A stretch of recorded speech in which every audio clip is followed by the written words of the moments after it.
Hey ho Pop Gengs!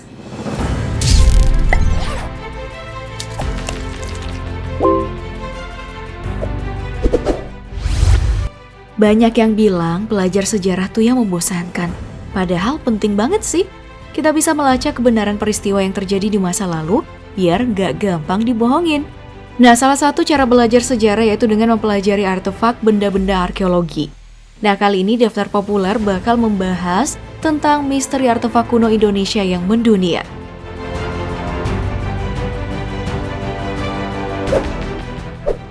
Sebagai negara kepulauan, kayaknya kita harus punya keterampilan menyelam deh. Bukan cuma buat mengenal kekayaan alam bawah laut, tapi siapa tahu bisa ketemu harta karun. Nah, sejak tahun 2004 sampai 2005, tim penyelam pencari harta karun yaitu perusahaan Cosmic Underwater Research Ltd dengan perusahaan lokal yang bernama PT Paradigma Putra Sejahtera serta pemburu harta dari Belgia, Luc Heymans, berhasil mengumpulkan harta karun di dasar laut dari bangkai kapal yang diperkirakan tenggelam sejak abad ke-10. Bentuk harta karunnya pun mulai dari kristal, permata, keramik, porselen Tiongkok, mutiara, dan emas yang kalau ditotal bisa mencapai 720 miliar rupiah. Benda-benda berharga tersebut diperkirakan milik keluarga dinasti Fatimiyah yang tak lain adalah keturunan Nabi Muhammad yang datang berdagang di Indonesia sejak abad ke-12. Gimana? Tertarik menyelam juga? Bagi-bagi ya kalau dapat harta karun?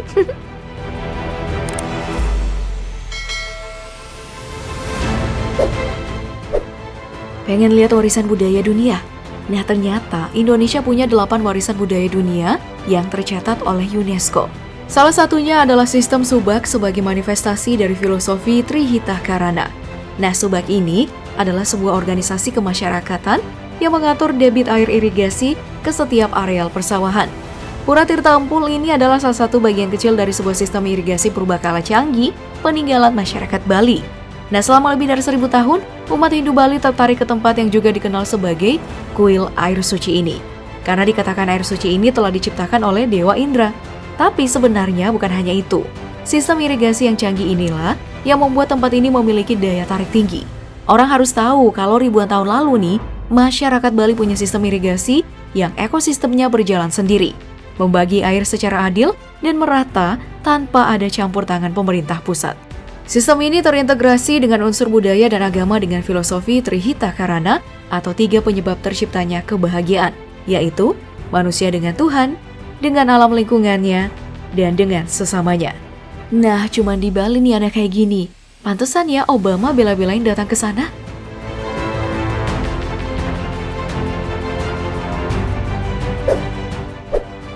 Siapa sih yang gak pengen punya banyak emas? Nah, 3 tahun lalu di Desa Ringin Lari, Kecamatan Musuk, Boyolali, Jawa Tengah, warga digemparkan dengan kabar oleh pekerja bangunan yang menemukan kotak batu yang mirip dengan kotak perhiasan yang ternyata berisi 22 lempengan emas kecil. Badan Pusat Pelestarian Cagar Budaya menyatakan bahwa semua emas berbentuk lempengan tersebut adalah emas asli 18 karat yang merupakan warisan budaya kerajaan. Setiap lempengan memuat prasasti dalam huruf Jawa kuno yang berisi 8 nama Dewa Mata Angin atau Dewa Lokapala. Bisa bayangin ya gimana kayanya para raja dulu? Buat nulis prasasti aja pakai emas dong.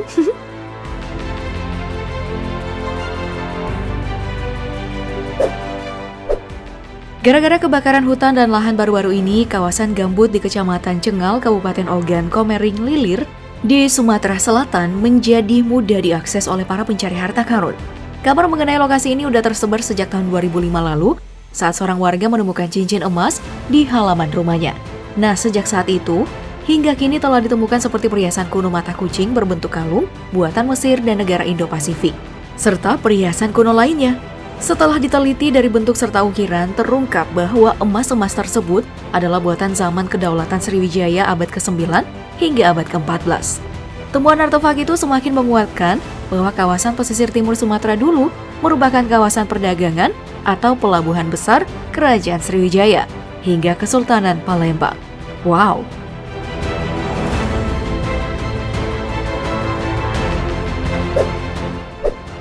Percaya gak sih kalau piramida itu bukan cuma bisa dibuat sama bangsa Mesir, tapi di Indonesia juga ada? Serius gak sih? Kok gak pernah nemu di buku sejarah ya? Nah, jadi nih pada tahun 2012, kelompok riset cekungan Bandung menemukan menhir dan batu yang sudah nggak utuh. Namun diduga itu adalah arca Ganesha di puncak Gunung Lalakon, Bandung. Bukan cuma itu, 5 tahun kemudian di lokasi yang sama, warga menemukan artefak baru berupa patung kepala naga. Namun, belum pasti berapa usia patung tersebut. Gunung Lalakon memang menjadi incaran para arkeolog sejak Yayasan Turangga Seta mengumumkan bahwa gunung ini bukanlah sembarang gunung, melainkan piramida. Hanya saja butuh penelitian lebih lanjut untuk membuktikannya. Wah, jadi ikut penasaran nih.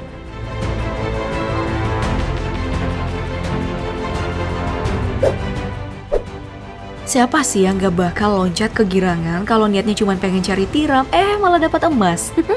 Nah, hal itulah yang dirasakan oleh Fatima 3 tahun lalu saat menyisiri rawa-rawa di desa Gampong Pandai, Aceh. Nah, dia ini menemukan peti di bawah lumpur yang berisi koin-koin emas. Ternyata, rawa-rawa tempat Fatima menemukan koin emas itu adalah tanah bekas makam kerajaan yang dulunya atau sebelum tsunami gak ada yang berani membongkarnya. Nah, koin yang ditemukan itu diperkirakan berasal antara tahun 1200 hingga 1600 Masehi milik kerajaan Islam pertama di Aceh yang dipimpin dinasti Moukata Alam. Nah, kabar itu pun langsung diberitakan oleh media internasional dan banyak orang yang akhirnya pergi berburu harta karun mengikuti jejak Fatimah. Duh, jadi pengen juga nih.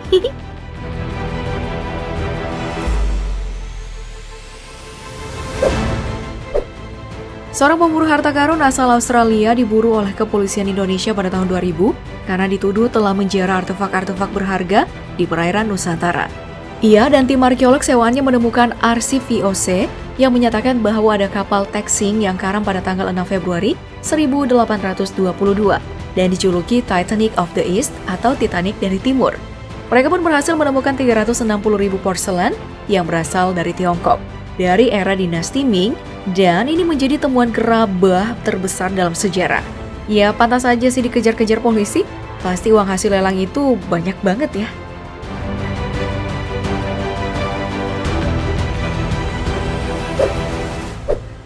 Temuan Boroboyo adalah salah satu temuan arkeologi terpenting di Indonesia.